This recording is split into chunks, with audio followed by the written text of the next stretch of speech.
And joining me now in studio is advocate Itay Mor. He's a global immigration expert and a founder of the Portuguese Passport Club. We'll have a little more on that in a minute. But Itay, thanks for joining us. First of all, I want to get your view on the issue that the Supreme Court, sitting as the High Court of Justice, will decide whether Minister Ayala has the authority to place this limit on Ukrainian refugees. We're talking about non-Jews, I have to say. I mean, as a lawyer dealing with immigration, what's your view on that?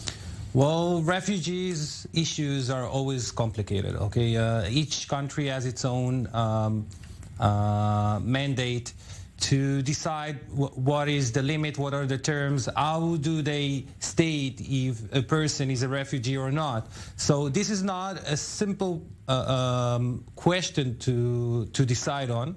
I believe that Supreme Court, which in Israel, as always, takes to itself a lot of responsibility and I would say a wide interpretation of the law, should not intervene, because there are other aspects that needs to be in reality to be considered.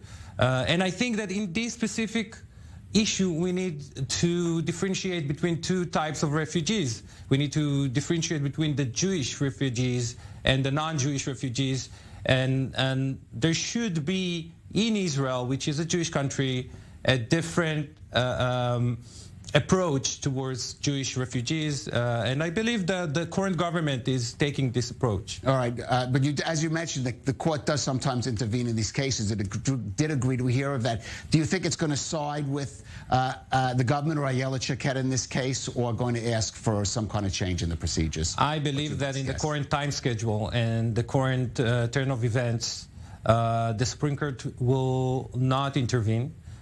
Because of the very fast time schedule of changes. I see it, by the way, in other countries in Europe. For example, I work a lot with Portugal, and I see a lot of refugees coming from Ukraine to Portugal. We're talking about thousands. We're not talking about tens of thousands. Right. Okay, and this is a European country. Okay, so there should be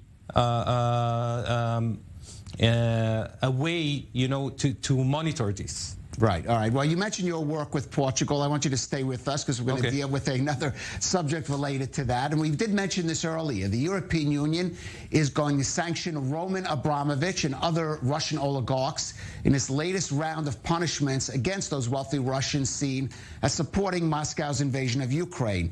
Now, Abramovich also holds an Israeli passport and Portuguese citizenship. And he was sanctioned by the United Kingdom last week due to those connections with Putin.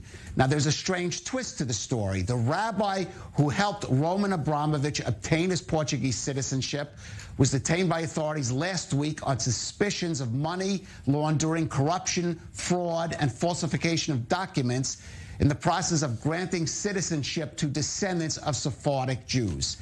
And Itay, you're involved in that process. Maybe explain that to some of you who don't understand how Jews who have no connection to Portugal themselves are able to get that citizenship. So in many ways, it's very easy to explain this to Jews, because in Israel you have a very similar law, the law of return that allows Jewish people to return to Israel even though they don't have any other connection to Israel and weren't born in Israel. So there is a similar law in Portugal, legislated in 2013 and getting into force in 2015, allowing Jewish people with Sephardic heritage to become Portuguese citizens. And this has been working for the last 7 years, and we have over 60,000 Jewish people becoming Portuguese citizens in the last years.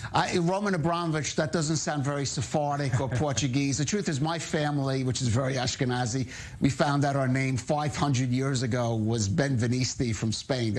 I guess I qualified, or whatever. But is there abuse going on here? Should Roman Abramovich suddenly get Portuguese citizenship? It certainly doesn't smell right, Itay. Well, it doesn't smell right, especially when you look at it from above and you say Roman Abramovich and Russia, and this is a very